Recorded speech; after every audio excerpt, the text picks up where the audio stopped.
अस्सलाम वालेकुम नाज़रीन एनआरओ की बातें हो रही हैं कि बानी पीटीआई को एनआरओ दिया जा रहा है, लेकिन इसकी कितनी सच्चाई है आज हामिद मीर ने खुलकर बता दिया। उनका ये कहना था कि जुल्फ़िकार अली भुट्टो को भी जो है वो कहा गया था कि आप तुर्की शिफ्ट हो जाएं, लेकिन उन्होंने मौत को गले लगा लिया। अब इमरान खान क्या कहते हैं, आइए पहले हामिद मीर की बातचीत सुनते हैं, उसके बाद बात करते हैं। अगर हम देखें तो अगर पाकिस्तान में अगर किसी सियासतदान ने एस्टेब्लिशमेंट के साथ डील नहीं की तो वो जुल्फकार अली भुट्टो थे, जिनको बाकायदा ऑफर की गई थी कि अगर आप 10 साल के लिए सियासत छोड़ दें तो हम आपको तुर्की भिजवा देते हैं।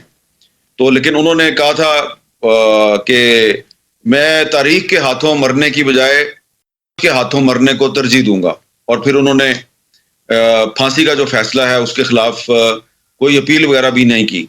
तो इमरान खान साहब जो है उनको फांसी तो नहीं हुई है और उनका कोई कंपैरिजन बनता नहीं है भुट्टो साहब के साथ, क्योंकि भुट्टो साहब का तो एक अदालती कत्ल हुआ था और उनके खिलाफ मार्शल लॉ लगा दिया। तो माजी करीब की अगर हम तारीख को सामने रखें तो नवाज शरीफ ने 2 दफा डील की एस्टेब्लिशमेंट के साथ। मोहतरमा बेनजीर भुट्टो की आप डील तो नहीं कह सकते, क्योंकि एनआरओ था जो नेशनल रिकंसिलिएशन ऑर्डिनेंस जो जारी हुआ था वो तो एक पब्लिक डॉक्यूमेंट थी, लेकिन उसको सुप्रीम कोर्ट ने मुस्तरद कर दिया था, और वो सिर्फ उसमें पीपल्स पार्टी बेनिफिशियरी नहीं थी, कुछ और पार्टियां भी बेनिफिशियरी। तो उस तरह का काम इमरान खान साहब नहीं कर रहे, और इमरान खान साहब कोशिश कर रहे हैं कि वो पाकिस्तान की तारीख में एक ऐसे लीडर के तौर पे उभर कर सामने आए जिसने एस्टेब्लिशमेंट के साथ कोई डील नहीं की। लेकिन देखें, ये तो सिर्फ इमरान खान है। अनफॉर्चुनेटली एक हकीकत है कि इमरान खान की पार्टी के बहुत से जो रहनुमा हैं जो जेल में जाके उनको मिलते हैं और एस्टेब्लिशमेंट के बिहाफ पे उनको डील ऑफर करते हैं, तो उससे लगता यह है कि इमरान खान तो अभी तक कंप्रोमाइज नहीं हुए, उनकी पार्टी काफी हद तक कंप्रोमाइज्ड है। ठीक। अच्छा सर, मियां साहब का आपने जिक्र किया, एक तासुर ये भी था कि ये जो मुज़ाकरात हो रहे हैं ये मियां साहब की मंशा से हो रहे हैं और सारे मामलात जो हैं उनमें मियां साहब ऑन बोर्ड हैं। आपको लगता है कि मियां साहब इन सारे मामलात में इन हैं, ऑन बोर्ड हैं, उनकी मर्जी से मामलात आगे चल रहे हैं? मैं आपको सिर्फ ये बता सकता हूं कि जो 26 नवंबर को जो मुज़ाकरात हो रहे थे, उन मुज़ाकरात में एक तो वजीर दाखिला साहब जो है उनका किरदार बड़ा अहम था, ठीक, और एक तहरीक इंसाफ की तरफ से बैरिस्टर गौहर साहब का किरदार बहुत अहम था। तो वजीर दाखिला साहब जो हैं उन्होंने बैरिस्टर गौहर साहब के सामने 2-3 दफा जहां से एडवाइस ली या जहां से लाइन ली, वो प्राइम मिनिस्टर हाउस नहीं था, वो कोई और जगह थी। तो इसका मतलब यह है कि अगर प्राइम मिनिस्टर साहब जो हैं वो उस दिन ऑन बोर्ड नहीं थे तो नवाज शरीफ साहब का ऑन बोर्ड होना ये तो बहुत दूर की बात आप कर रहे हैं। देखिए, आपने जो सवाल पूछा है जवाब आपको भी पता है, और जवाब आपके सुनने वालों की एक बहुत बड़ी अक्सरियत को भी पता है। तो बेहतर यह है कि आप मेरी जुबान से ये ना कहलवाएं कि नवाज शरीफ तो दूर की बात है, शहबाज शरीफ साहब भी जो हैं उनको इमरान खान के साथ मुज़ाकरात के बारे में एतमाद में नहीं लिया जाता। अच्छा सर, अमेरिका की जो इंतज़ामिया आ रही है, क्या इंतज़ामिया की तब्दीली से पाकिस्तान में भी मामलात तब्दील हुए हैं? जो हालिया दिनों में हमने ये मुज़ाकरात देखे, अब ये भी कहा जा रहा है कि हो सकता है कि मज़ीद आगे चीज़ें बेहतर हों, तो ये उस अमेरिकी नई इंतज़ामिया का कोई असर है यहाँ पे, या फिर वो कम्प्लीटली इररेलेवेंट हैं? देखें, नई जो अमेरिकी इंतजामिया आने वाली है उसके कुछ जो अहम लोग हैं उनके सिर्फ ट्वीट्स पे यहाँ इस्लामाबाद में काफी बेचैनी और सरासीमगी पाई जाती है। इससे अंदाजा होता है कि इस्लामाबाद में कहीं ना कहीं कोई ना कोई जो है वो नई अमेरिकी इंतजामिया से काफी खौफजदा है। हालांकि मेरे ख्याल में इनको खौफजदा होने की जरूरत नहीं है, लेकिन अब क्योंकि ये मेरे पर्सनल नॉलेज में है कि पाकिस्तान पैक जो है उसको नाकाम बनाने के लिए उसको तोड़ने की कोशिश की जा रही है, इसलिए हालात व वाक़यात को सामने रखते हुए मैं ये कहूँगा कि इस वक्त जो हुकूमत पाकिस्तान है उस पर नई अमरीकी इंतज़ामिया जो है वो उसके दिलो दिमाग पे बहुत बुरी तरह सवार हो चुकी है। अच्छा सर, जिस तरह आपने जिक्र किया कि पार्टियों को तोड़ने की कोशिश की जाती है, आज ही राना सनाउल्लाह साहब ने प्रेस कॉन्फ्रेंस भी की, उसमें हलीमा खान साहिबा का जिक्र था कि वो पार्टी को एक तरह से टेक ओवर करने की कोशिश कर रही हैं। बुशरा बीबी का अपना बयानिया है। तो क्या वजह है कि तहरीक इंसाफ के अंदर अब तक हमें उस तरह कोई फॉरवर्ड ब्लॉक नहीं मिला, या फिर फॉरवर्ड ब्लॉक बन चुका है, उस तरह हमें नजर नहीं आ रहा, ये इख्तलाफात इतनी ही शिद्दत इख्तियार कर गए जितना हुकूमत तासुर देती है? देखें, जब इमरान खान साहब के खिलाफ तहरीक अदम एतमाद आई और उसके बाद उनकी हुकूमत जो है उसको हटा दिया गया, और फिर उसके बाद इमरान खान साहब जो हैं उन्होंने काफ़ी दिन तक बनी गाला और फिर उसके बाद ज़मान पार्क लाहौर में बैठ के जदोजहद की, और फिर 9 मई हो गया।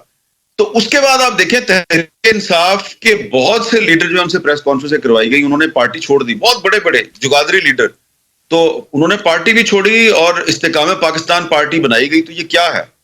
ये एक तरह से जिस तरह मुस्लिम लीग काफ बनाई थी परवेज मुशर्रफ ने, तो इसी तरह ये इस्तेकाम पाकिस्तान पार्टी बनाई गई। इसी तरह वो परवेज खटक साहब की तहरीक इंसाफ हकीकी बनाई गई, या नजरियाती, जो भी उसका नाम है। और उसके बाद भी इस वक्त भी जो तहरीक इंसाफ आपको नजर आती है, और उसके बड़े बड़े जो रहनुमा हैं वो टीवी पे आके इंटरव्यूज देते हैं, तो आपको या मुझे पता हो या ना हो, लेकिन एक बंदे को पता है कि उसकी पार्टी का कौन सा एमएनए, सेनेटर और रहनुमा जो है वो उसके साथ नहीं है, और ऊपर से ड्रामा लगाया हुआ उसने, और उस बंदे का नाम है इमरान खान। उसको सारा पता है। क्योंकि देखे ना, मैंने आपको पहले कहा कि ये जितनी भी डील्स की ऑफर्स हैं, ये इमरान खान साहब तक पहुंचाई गई हैं तहरीक इंसाफ के मुख्तलिफ रहनुमाओं के जरिए। तो उसको तो पता है ना बंदे को कि ये अगर मुझे कोई आके डील ऑफर कर रहा है और वो मेरी पार्टी का ऑफिस बेरर है, तो मेरे साथ तो नहीं है वो।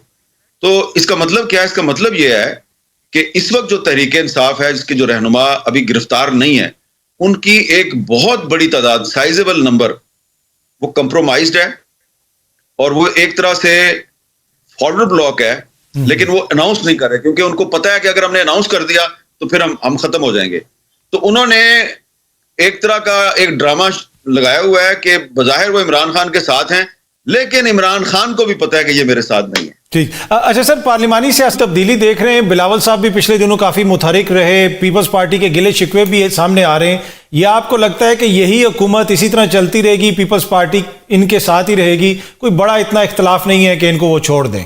ये जनाब पाकिस्तान है, और इस तरह के सवालात जो हैं वो 2021 में जब मेरे पर पाबंदी थी, इमरान खान साहब वजीर आजम थे, तो बहुत से लोग मुझे पूछते थे, पाकिस्तान के अंदर नहीं, क्योंकि पाकिस्तान के अंदर तो पाबंदी थी, बाहर के टीवी चैनल जो हैं वो मुझसे इस तरह के सवालात पूछते थे। तो मैं उनको कहता था ये पाकिस्तान है, यहाँ पे किसी भी वक्त कुछ भी हो सकता है। तो उस वक्त तो 2021 में किसी के वहम गुमान में नहीं था कि इमरान खान साहब वजीर आजम नहीं रहेंगे। तो अब 2025 है, शहबाज शरीफ साहब वजीर आजम है, और उनका ये ख्याल है कि उन्होंने उड़ान पाकिस्तान प्रोग्राम का इफ्तिताह कर दिया, और वो पाकिस्तान को 2035 तक लीड करेंगे।